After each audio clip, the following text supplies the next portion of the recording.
The content of today's call is NVIDIA's property. It can be reproduced or transcribed without our prior written consent. During this call, we may make forward-looking statements based on current expectations. These are subject to a number of significant risks and uncertainties, and our actual results may differ materially. For a discussion of factors that could affect our future financial results and business, please refer to the disclosure in today's earnings release, our most recent Form 10-K and 10-Q, and the reports that we may file on Form 8-K with the Securities and Exchange Commission. All our statements are made as of today, August 19, 2020, based on information currently available to us. Except as required by law, we assume no obligation to update any such statements. During this call, we will discuss non-GAAP financial measures. You can find a reconciliation of these non-GAAP financial measures to GAAP financial measures in our CFO commentary, which is posted on our website. With that, let me turn the call over to Colette. Thanks, Simona. Q2 was another extraordinary quarter. The world continued to battle the COVID-19 pandemic, and most of our employees continue to work from home. But through the team's agility and dedication, we successfully combined Mellanox into NVIDIA while also delivering a very strong quarter. Revenue was $3.87 billion, up 50% year-on-year, up 26% sequentially, and well ahead of our outlook. Starting with gaming, revenue was $1.65 billion, was up 26% year-on-year and up 24% sequentially, significantly ahead of our expectations.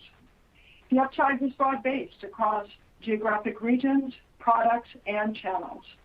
Gaming's growth amid the pandemic highlights the emergence of a leading form of entertainment worldwide. For example, the number of daily gamers on Steam, a leading PC game online distributor, is up 25% from pre-pandemic levels. And NPD reported that U.S. consumer spending on video games grew 30% in the second calendar quarter to a record $11 billion. NVIDIA's PCs and laptops are ideal for the millions of people who are now working, learning, and gaming at home. At the outset of the pandemic, many retail outlets were closed and demand shifted to online channels. As the quarter progressed and the stores reopened, retail demand picked up. Cafes largely reopened, and online sales continued to thrive. Gaming laptop demand is very strong as students and professionals turn to Geforce-based systems to improve how they work, learn, and game from home. We ramped over 100 new models with our OEM partners, focused on both premium and mainstream price points. In the premium laptop segment, we delivered unparalleled performance with the Geforce Rtx 2080 and the 2070 Super GPUs in thin and light form factors. We also brought ray tracing to gaming laptops for the first time at price points as low as $999 with the Geforce Rtx 2060. In the mainstream segment, we brought the Geforce GTX to laptop price points as low as $699. Momentum continues for our Turing architecture, which enables stunning new visual effects in games and is driving powerful upgrade cycle among gamers. Its RTX technology adds ray tracing and AI to programmable shading and has quickly redefined the new standard for computer graphics. DLSS used the AI capabilities of Turing's to boost frame rates by almost 2x while generating crisp image quality. RTX support in blockbuster games continues to grow, including mega hit Death Stranding, the high anticipated Cyberpunk 2077, and the upcoming release of Watch Dogs. These games join Minecraft and other major titles that support NVIDIA, RTX ray tracing, and DLSS. We're in the midst of a 21-day countdown campaign promoting a Geforce special event on September 1st, with each day highlighting a year in the history of Geforce. We don't want to spoil the surprise, but we encourage you to tune in. We are very pleased with the traction of our Geforce Now cloud gaming service, now in its second quarter of commercially availability. GFN offers the richest content to any game streaming service through partnerships with leading digital game stores, including Valve Steam, Epic Games, and Ubisoft Uplay. Geforce Now enables users with underpowered PC, Macs, or Android devices to access powerful GPUs to play their libraries of PC games in the cloud, expanding the universe of gamers that we can reach with Geforce. Just yesterday, we announced that GFN is now supported on Chromebooks, further expanding our reach into tens of millions of users. In addition to NVIDIA's own service, GFN is available or coming soon to a number of telecom partners around the world, including SoftBank and KDDI in Japan, Rostelecom and Beeline in Russia, LG U+ in South Korea, and Taiwan Mobile. Moving to ProViz. In Q2 was $203 million in revenue, down 30% year-on-year and down 34% sequentially, with declines in both mobile and desktop workstations. Sales were hurt by lower enterprise demand and with the closure of many offices around the world. Industries negatively impacted during the quarter include automotive, architectural engineering and construction, manufacturing, media and entertainment, and oil and gas. Initiatives by enterprises to enable remote workers drove demand for virtual and cloud-based graphic solutions. Accordingly, our Q2 vGPU bookings accelerated, increasing 60% year-on-year. Despite near-term challenges, we are winning new business in areas such as healthcare, including Siemens, Philips, and General Electric, and the public sector. We continue to expand our market opportunity with over 50 leading design and creative applications that are NVIDIA RTX enabled, including the latest release from Foundry, Chaos Group, and Maxon. These applications provide faster ray tracing and accelerated performance, improving creators' design workflows. The pandemic will have a lasting impact on how we work.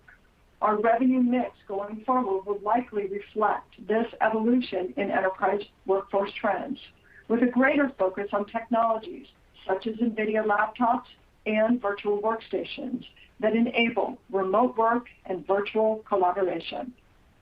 Moving to automotive. Automotive revenue was $111 million, down 47% year-on-year and down 28% sequentially. This was slightly better than our outlook of a 40% sequential decline, as the impact of the pandemic was less pronounced than expected, with auto production volumes starting to recover after bottoming in April. Some of the decline is also due to the roll-off of legacy infotainment revenue, which will remain a headwind in future quarters. In June, we announced a landmark partnership with Mercedes-Benz, which starting in 2024 will launch software-defined intelligent vehicles across an entire fleet in using end-to-end NVIDIA technology. Mercedes will utilize NVIDIA's full technology stack, including the Drive AGX computer, Drive AV autonomous driving software, and NVIDIA's AI infrastructure, spanning from the car to the cloud. Centralizing and unifying computing in the car will make it easier to integrate and upgrade advanced software features as they are developed. With over-the-air updates, vehicles can receive the latest autonomous driving and intelligent cockpit features, increasing value and extending the joy of ownership with each software upgrade. This is a transformative announcement for the automotive industry, making the turning point of traditional vehicles becoming high-performance, updatable data centers on wheels. It's also a transformative announcement for NVIDIA's evolving business model as the software content of our platforms grows, positioning us to build a recurring revenue stream. Moving to data center. Data center is a diverse, consists of cloud service providers, public cloud providers, supercomputing centers, enterprises, telco, and industrial edge. Q2 revenue was a record $1.75 billion, up 167% year-on-year and up 54% sequentially. In Q2, we incorporated a full quarter of contribution from the Mellanox acquisition, which closed on April 27th, the first day of our quarter. Mellanox contributed approximately 14% of company revenue and just over 30% of data center revenue. Both compute and networking within data center set a record, with accelerating year-on-year growth. The biggest news in data center this quarter was the launch of our Ampere architecture. We are very proud of the team's execution in launching and ramping this technological marvel, especially amid the pandemic. The A100 is the largest chip ever made, with 54 billion transistors. It runs our full software stack for accelerating the most compute-intensive workloads. Our software releases include CUDA 11, the new versions of over 50 CUDA-X libraries, and a new application frameworks for major AI workloads, such as Jarvis for conversational AI and Merlin for deep recommender systems. The A100 delivers NVIDIA's greatest generational leap ever, boosting AI performance by 20x over its predecessor. It is also our first universal accelerator, unifying AI training and inference and powering workloads such as data analytics, scientific computing, genomics, edge video analytics, 5G services, and graphics. The first Ampere GPU, A100, has been widely adopted by all major server vendors and cloud service providers. Google Cloud Platform was the first cloud customer to bring it to market, making it the fastest GPU to come to the cloud in our history. And just this morning, Microsoft Azure announced the availability of massively scalable AI clusters, which are based on the A100 and interconnected with 200 gigabit per second Mellanox InfiniBand networking.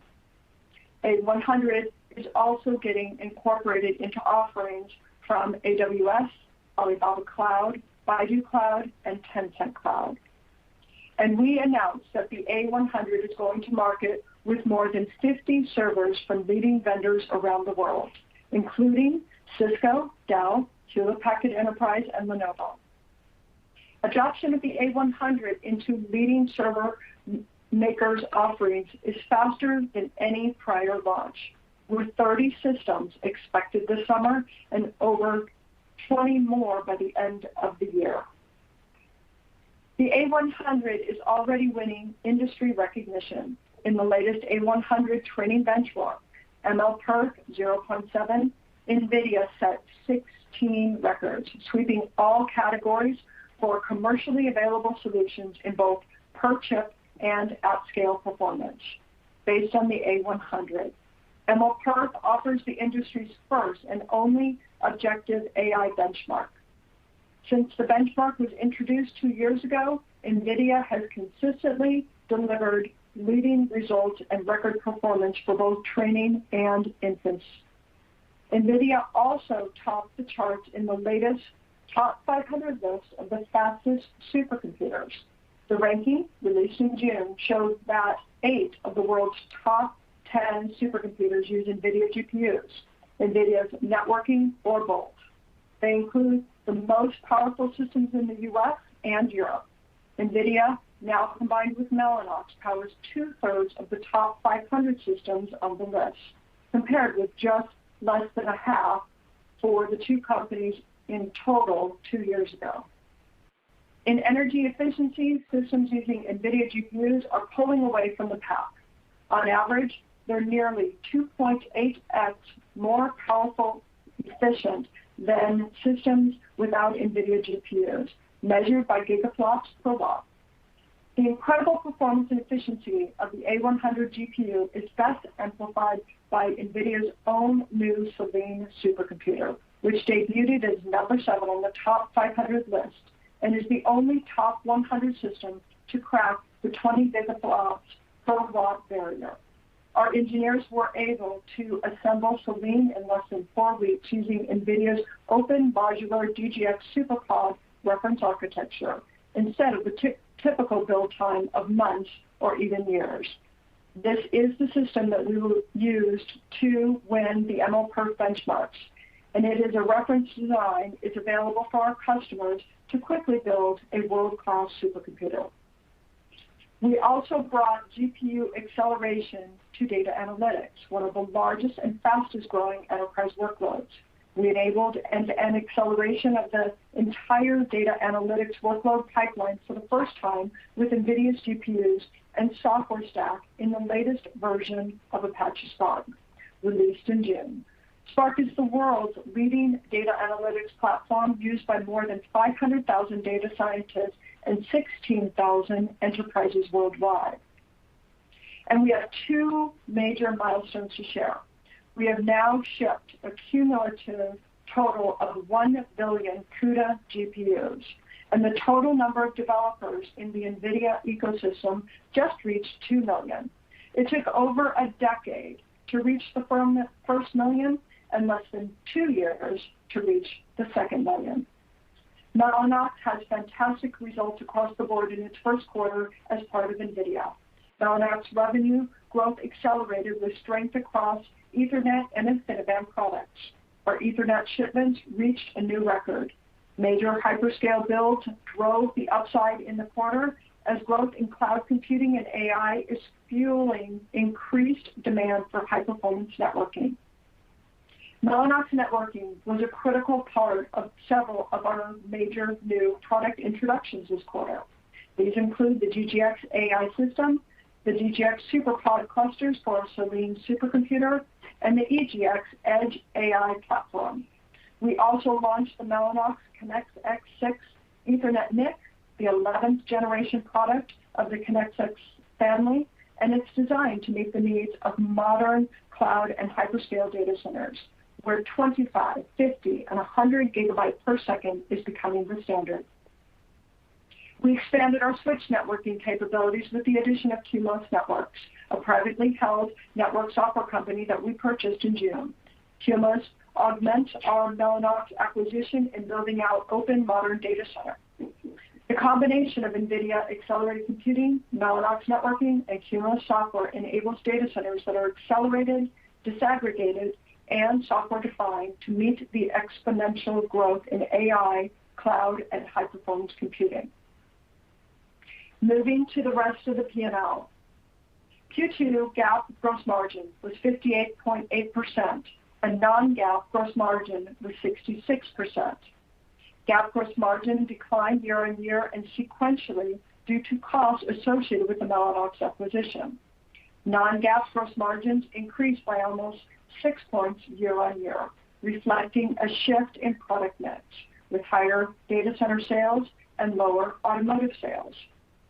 Q2 GAAP operating expenses were $1.62 billion, and non-GAAP operating expenses were $1.04 billion, up 67% and 38% from a year ago, respectively.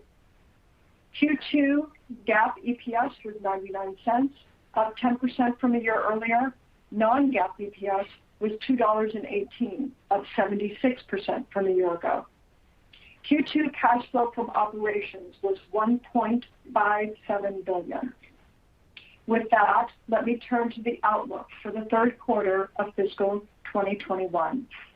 We expect revenue to be $4.4 billion, plus or minus 2%. With that, we expect gaming to be up just over 25% sequentially, with data center to be up in the low to mid single digits sequentially. We expect both ProViz and Auto to be at similar levels as in Q2.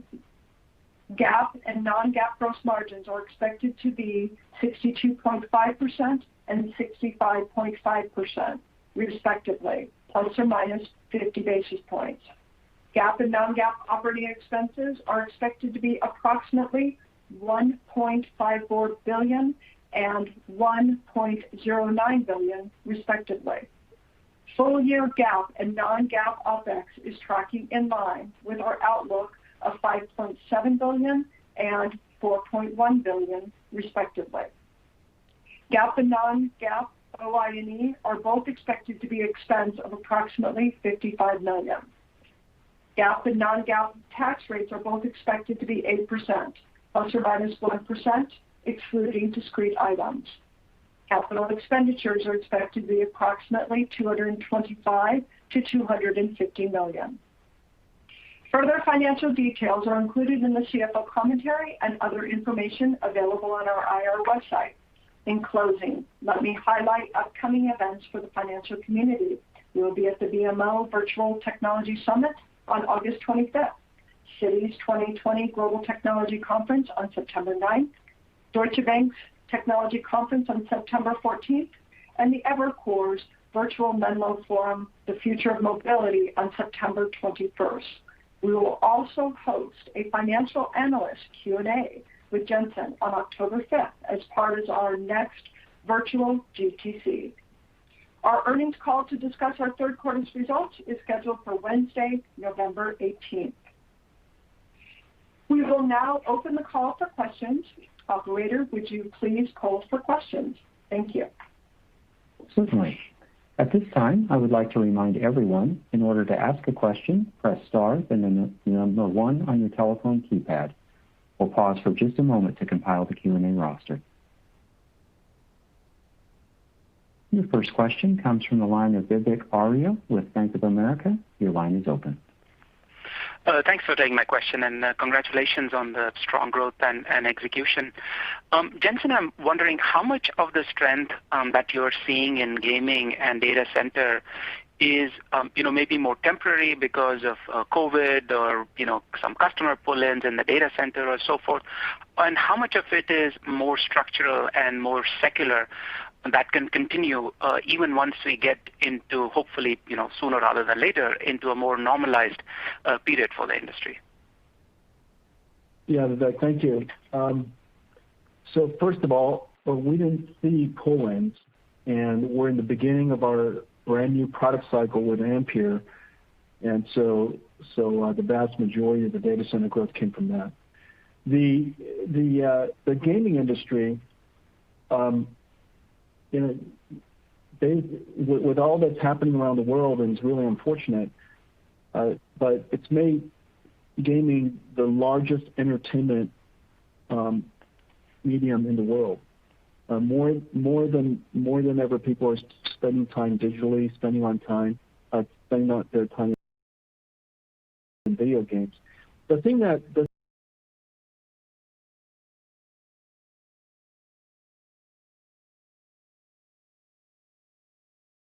that people haven't realized about this, with hang out with your friends and build in Minecraft, you're spending time with your friends. You're using it to create, to realize your imaginations. People are using it for broadcast, for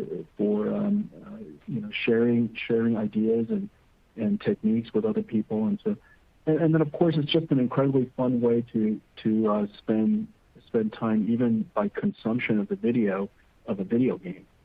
And so there's just so much that you could do with video games now. And I think that this way of enjoying entertainment digitally has been accelerated as a result of the pandemic. But I don't think it's going to return. Video game adoption has been going up over time, and pretty steadily. PC is now the single largest entertainment platform, is the largest gaming platform, and Geforce is now the largest gaming platform in the world. And as I mentioned, it's not just about gaming. There's just so many different ways that you can enjoy games. With data center, the things that the structural change that's happening in data center are a couple of different dynamics that are happening at the same time. The first dynamic, of course, is the movement to the cloud.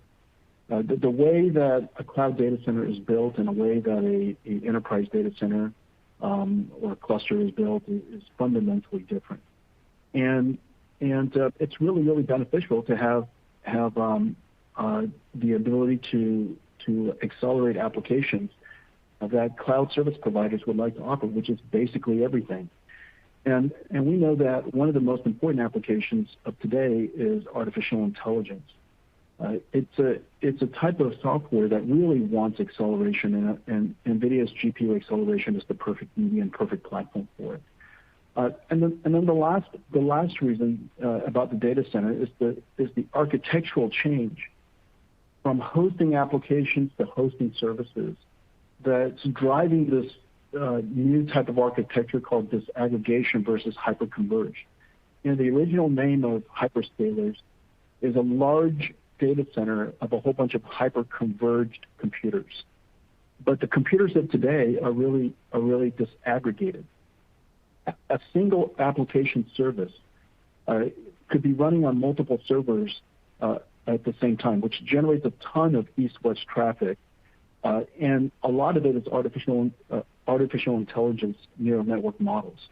And so because of this type of architecture, two components, two types of technologies are really important to the future of cloud. One of them, as I mentioned, is acceleration, and our GPU is ideal for it. And the other one is high-speed networking. And the reason for that is because the server is now disaggregated, the application is fractionalized and broken up into a bunch of small pieces that are running across the data center. And whenever an application needs to send parts of the answer to another server for the microservice to run, that transmission is called east-west traffic. And the most important thing you could possibly do for yourself is to buy really high-speed, low-latency networking, and that's what Mellanox is fantastic at.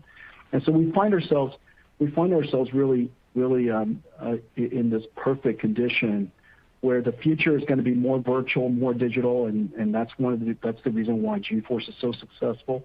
And then we find ourselves in a world where the future is going to be more autonomous and more AI driven, and that's the benefit of our GPUs. And then lastly, cloud microservice transactions really benefit high-speed networking, and that's where Mellanox comes in. And so I think that this is the dynamics that I'm describing are permanent, and it's just been accelerated to the present, because of everything that's happening to us.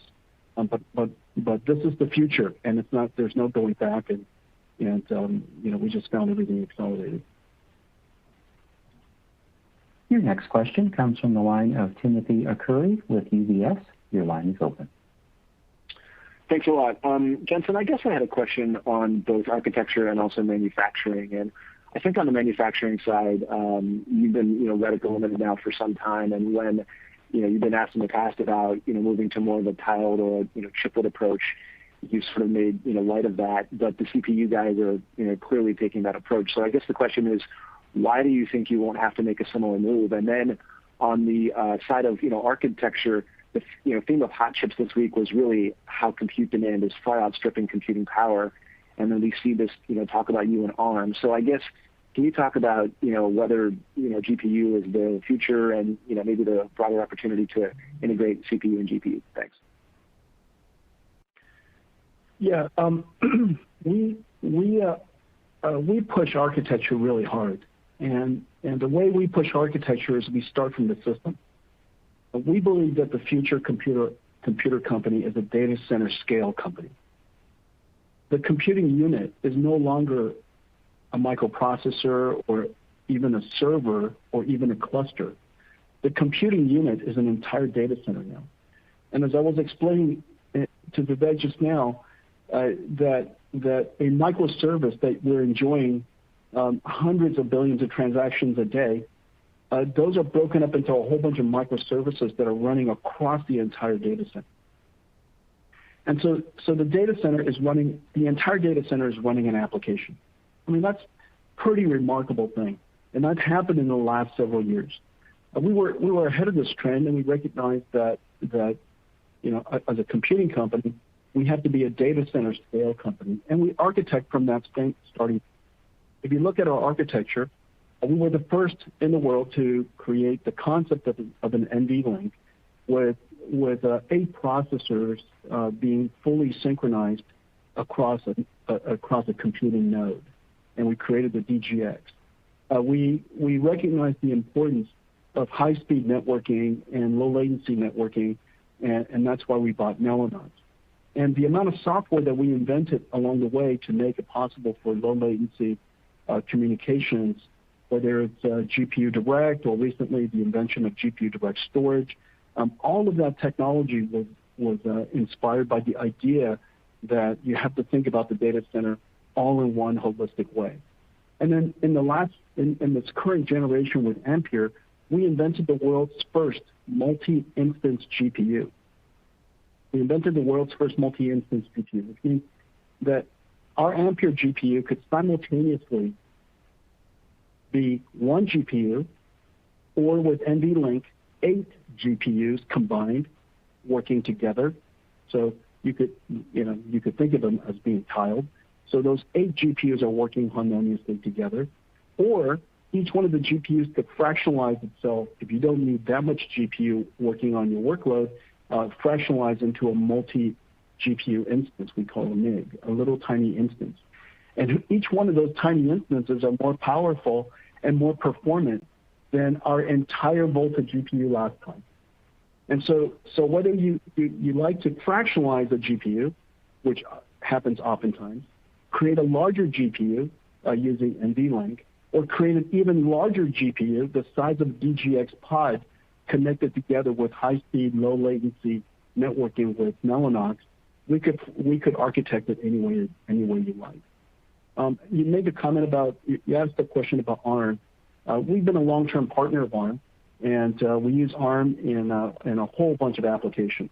And whether it's autonomous driving or a robotics application, the Nintendo Switch, console business that we're in, and then recently we brought CUDA to ARM, and to bring accelerated computing to ARM. And so we work with the ARM team very closely. They're really great guys.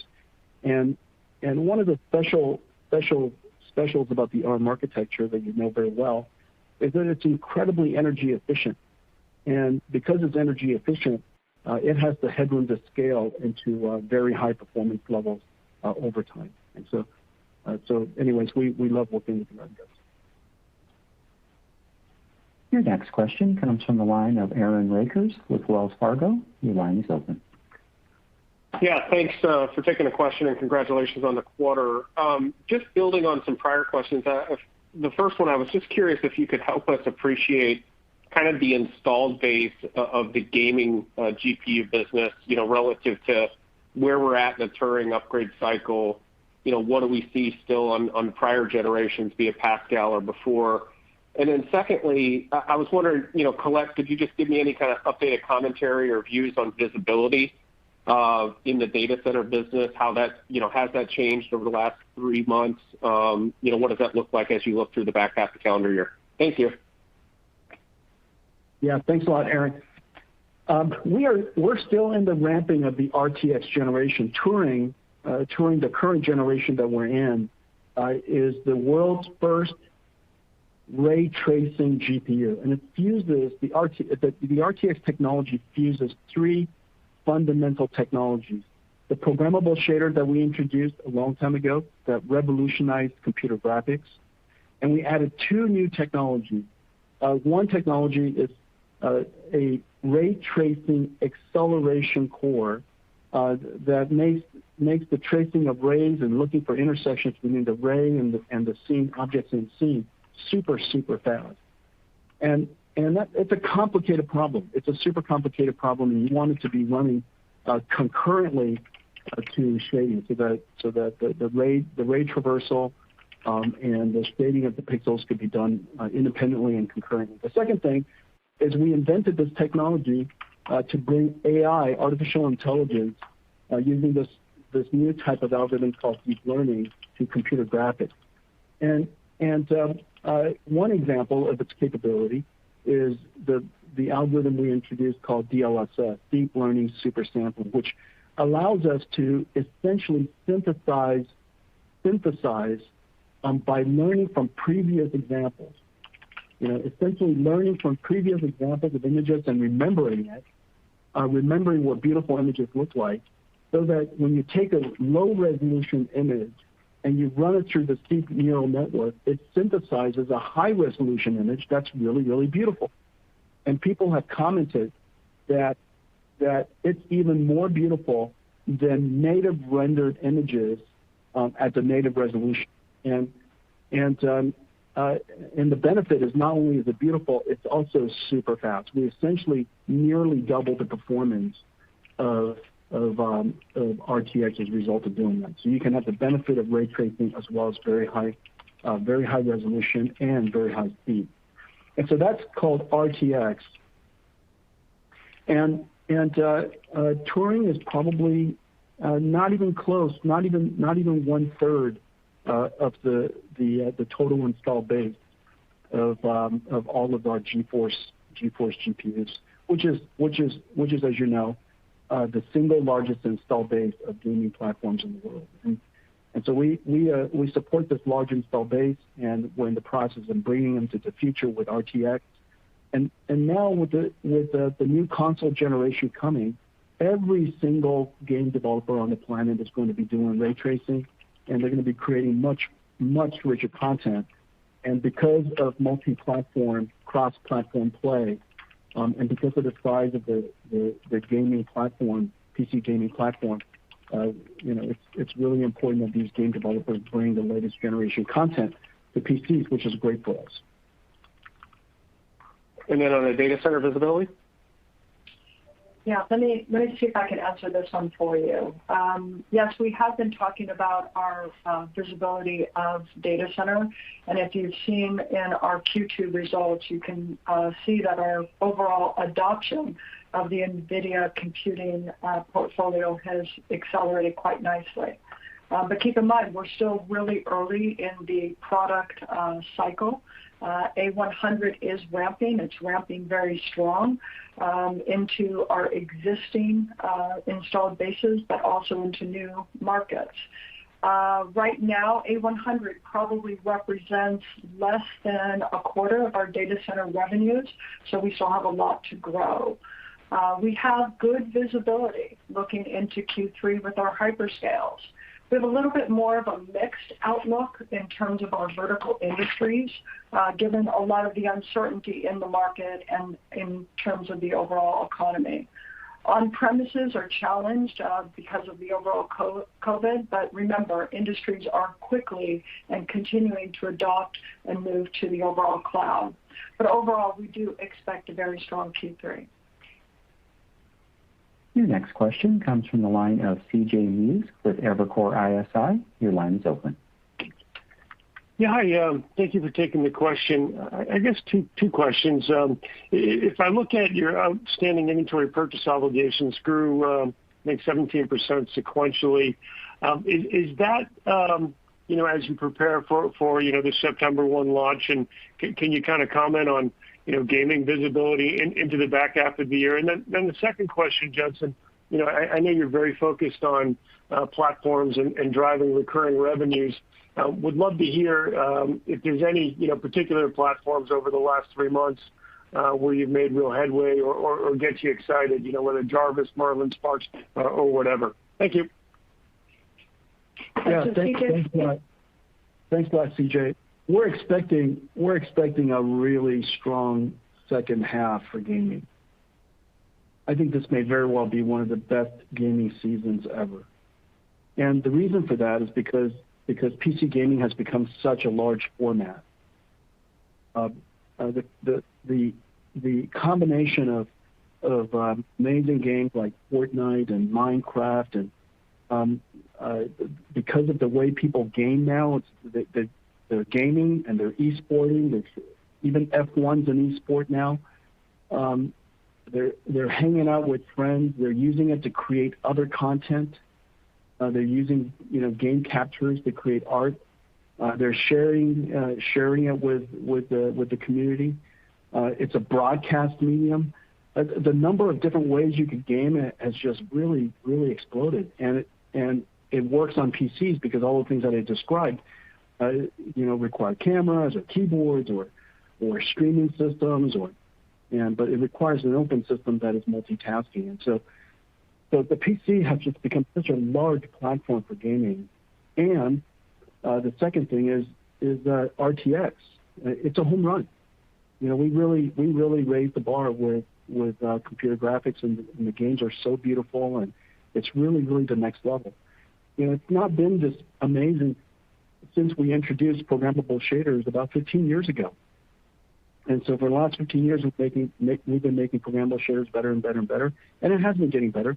But it's never been a giant leap like this. And RTX brought both artificial intelligence as well as ray tracing to PC gaming. And then the third factor is the console launch.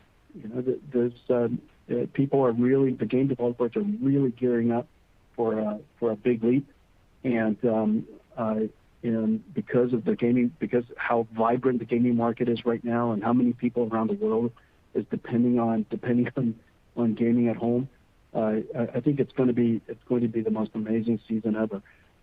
We're already seeing amazing numbers from our console partner Nintendo. The Switch has about to sell more than Super Nintendo, more than all the Famicom. I mean, which was one of the best-selling consoles of all time.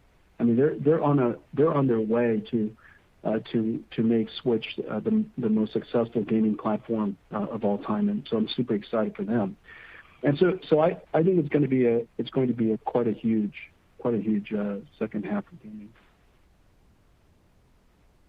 The next question comes from the line of Toshiya Hari with Goldman Sachs. Your line is open. Colette, I felt like I missed CJ's second question. Could we jump on and answer it?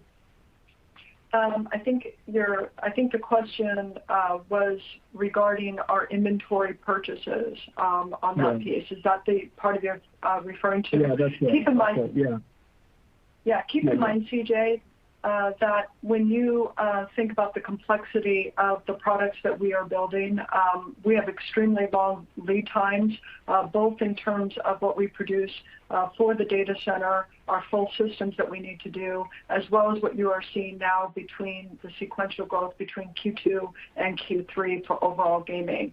So all of that is in preparation for the second half. Nothing unusual about it, other than, we've got to hit those revenue numbers that are in our Q3 guidance. Okay. Your next question comes from the line of Toshiya Hari with Goldman Sachs. Your line is open. Hi, good afternoon, and thank you so much for taking the question. I had one for Jensen and another one for Colette. Jensen, just following up on the data center business, as you probably know, quite a few of your peers have been talking about potential digestion of capacity on the part of your hyperscale customers over the next, call it 6 to 12 months. Curious, is that something that you think about, worry about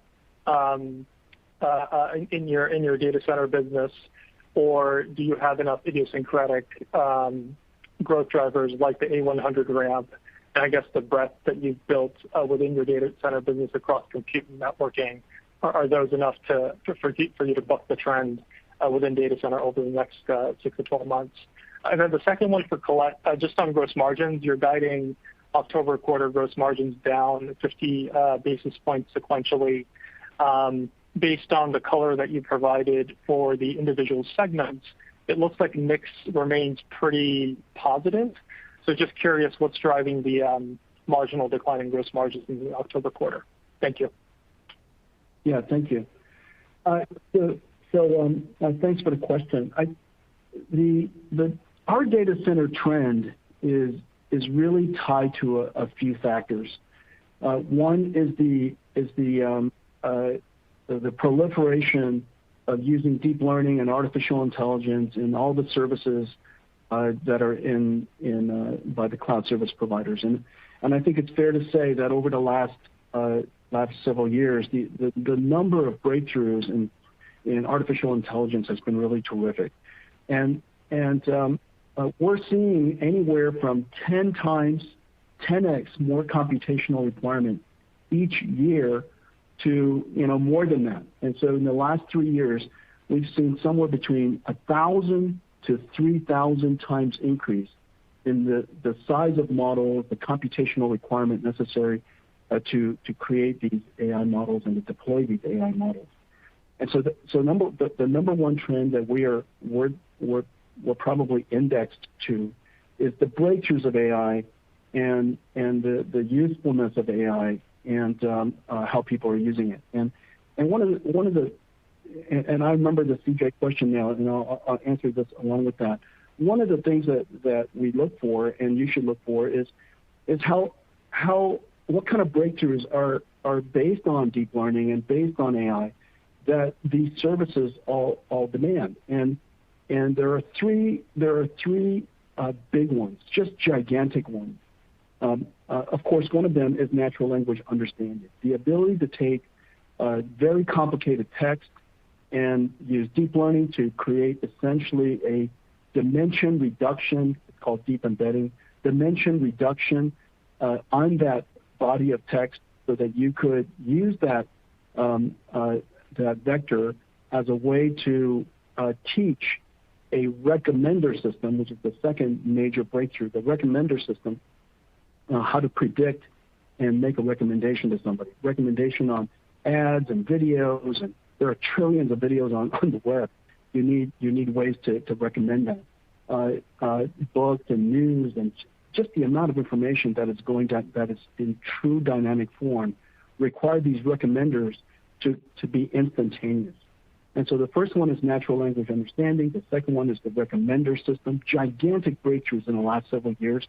And third is conversational AI. I mean, we're going to have conversational agents that are just super clever, and they can predict what you're about to ask. They're going to predict the right answer for you, make recommendations to you based on the three pillars that I just described. And I haven't even started talking about robotics, the breakthroughs that are happening there with all the factories you need to automate, and the breakthroughs that we're seeing in self-driving cars. The models there are really improving fast. And so the answer to Yukasai and CJ are kind of similar, that on the first one, we're indexed to AI. The second, we're indexed to breakthroughs of AI, so that it can continue to consume more and more capability and more technology. And then the third thing that we're indexed to is the movement of workloads to the cloud. It is now possible to do rendering in the cloud, remote graphics workstations in the cloud, and NVIDIA virtual workstations is in every single cloud. You could do big data analytics in the cloud. And these applications, I've just given you a few applications where you can do scientific computing in the cloud. These applications all have fundamentally different computing architectures.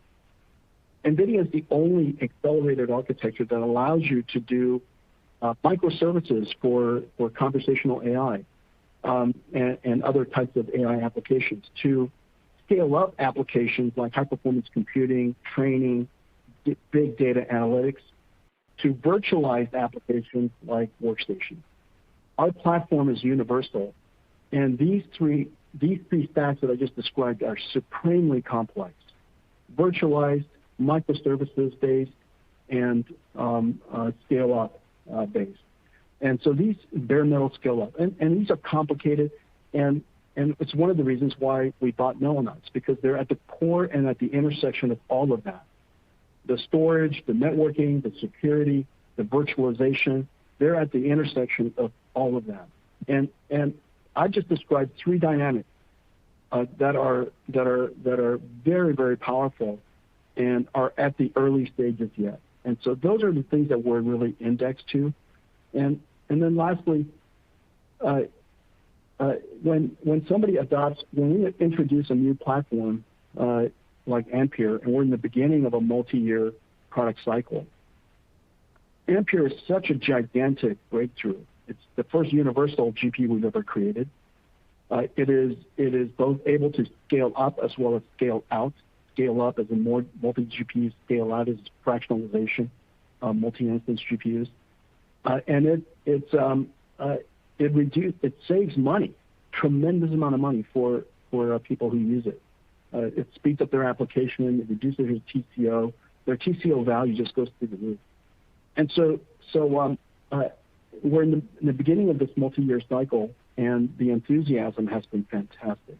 This is the fastest ramp we've ever had, and so we're gonna keep on racing through the second half. Okay, and Toshiya, you asked a question regarding our guidance going forward regarding gross margin. And within our Q3 guidance, we have just a small decline in our gross margin from Q2. Most of that is really associated with mix, but also a little bit in terms of the ramping of our new Ampere architecture products that we have. So keep in mind, our data center will likely be a lower percentage of total revenue, given the strong overall gaming growth that we expect between Q2 and Q3. Within that gaming growth, keep in mind consoles are also included, which will continue to be below our company totals average gross margin, and that is expected to be up strongly quarter over quarter for our overall console shipments. We're going to be ramping those new architectures over time. We have the ability to expand our gross margin as Ampere GPUs mature too. Your next question comes from the line of Stacy Rasgon with Bernstein Research. Your line is open. Hi, guys. Thanks for taking my question. I wanted to dig into data center a little bit. This is a question for Colette. So in the quarter, ex-Mellanox data center was up, core data center up maybe 6-7%. The guide looks to be roughly similar to that into Q3. Can you talk to us a little bit about what's driving the trajectory? Are you more demand or more supply limited at this point? What does your supply situation look like? And what do the lead times, especially on the A100 products for data center, look like at this point? Like if you had more capacity available, do you think you'd have like a stronger trajectory than you have right now? Yeah, Stacy, so thanks for the question. Let me first start on our Q3 outlook and what we're seeing. And when we think about our demand and our supply, we're very comfortable with the supply that we have. Keep in mind, our products are quite complex, and a lot of our time is spent in terms of procuring every aspect of that supply over multiple quarters previously. So that's how we work. But we are very confident with the overall supply that we have across the board in data center. Keep in mind that's not just A100. We are continuing to sell our V100, our T4, and we're also bringing new versions of the A100 coming to overall market. So I hope that helps you understand our statements on where we have in terms of the Q3 guidance. We'll see if Jensen wants to add a little bit more to that. Well, when we're ramping, we sure love to have more and sooner. But this is our plan, and we're executing to the plan. It is a very complicated product, as Colette mentioned. It is the most complicated. Got it. And just a quick follow-up. Within the data center guidance, how do you think about like the core data center sequential growth versus Mellanox? Yeah, so in terms of moving from Q2 to Q3, we believe that most of the actual growth that we will receive in that low single digits to mid single digit growth will likely stem from NVIDIA compute. Will be the largest driver of that. Your next question comes from the line of Joseph Moore with Morgan Stanley. Your line is open. Great, thank you. I wonder if I could ask a longer-term question about how you guys see the importance of process technology. There's been a lot of discussion around that in the CPU domain, but you guys haven't really felt the need to be first on 7 nanometer, and you've done very well. Just how important do you think it is to be early in a new process node, and how does that factor into the cycle of innovation at NVIDIA? Yeah, first of all, thanks, Joe. The process technology is a lot more complex than a number. I think people have simplified it down to almost a ridiculous level. And so process technology, we have a really awesome process engineering team. World class. Everybody will recognize it as absolutely world class. And we work with the foundries, we work with TSMC really closely to make sure that we engineer transistors that are ideal for us, that we engineer metallization systems that's ideal for us. It's a complicated thing, and we do it at high art. Then the second part of it is where the process technology and the rest of the design process, the architecture of the chip, in the final analysis, what NVIDIA has paid for is architecture, not procurement of transistors. We're paid for architecture, and there's a vast difference between our architecture and the second best architecture and the rest of the architectures. The difference is incredible. We are easily twice the energy efficiency all the time, irrespective of the number of in the transistor size. And so it must be more complicated than that. And so we put a lot of energy into that. And then the last thing I would say is that going forward, it's really about data center scale computing. Going forward, you optimize at the data center scale. And the reason why I know this for a fact is because if you were a software engineer, you would be sitting at home right now, and you would write a piece of software that runs on the entire data center in the cloud. You have no idea what's underneath it, nor do you care.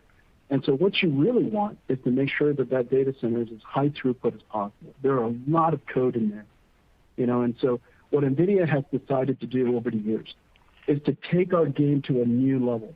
Of course, we start with building the world's best processors, and we use the world's best foundries, and we partner with them very closely to engineer the best process for us. We partner with the best packaging companies to create the world's best packaging. We're the world's first user of CoWoS. I'm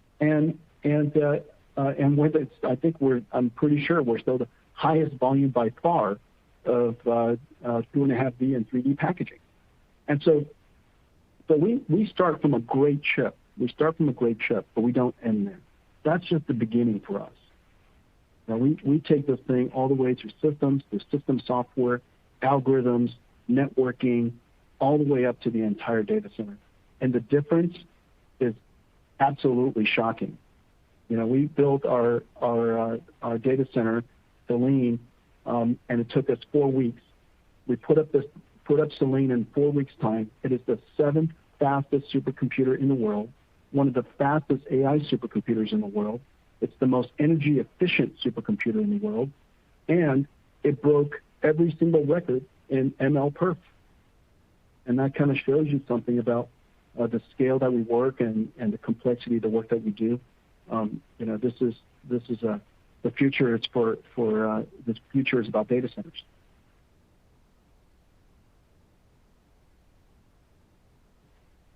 There are no further questions at this time. Jensen Huang, I turn the call back over to you.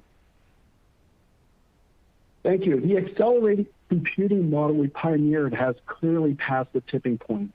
Adopting of NVIDIA computing is accelerating. On this foundation and leveraging one architecture, we have transformed our company in 3 dimensions. First, NVIDIA is a full-stack computing platform company, offering the world's most dynamic industries the chips, systems, software, and libraries like NVIDIA AI to tackle their most pressing challenges. NVIDIA is a data center scale company with capabilities to architect, build, and operate the most advanced data centers. The data center is the new computing unit.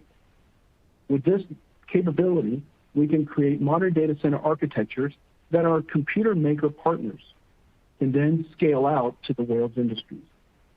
Third, NVIDIA is a software-defined company today with rich software content like Geforce Now, NVIDIA Virtual Workstation in the cloud, NVIDIA AI, and NVIDIA Drive that will add recurring software revenue to our business model. In the coming years, AI will revolutionize software.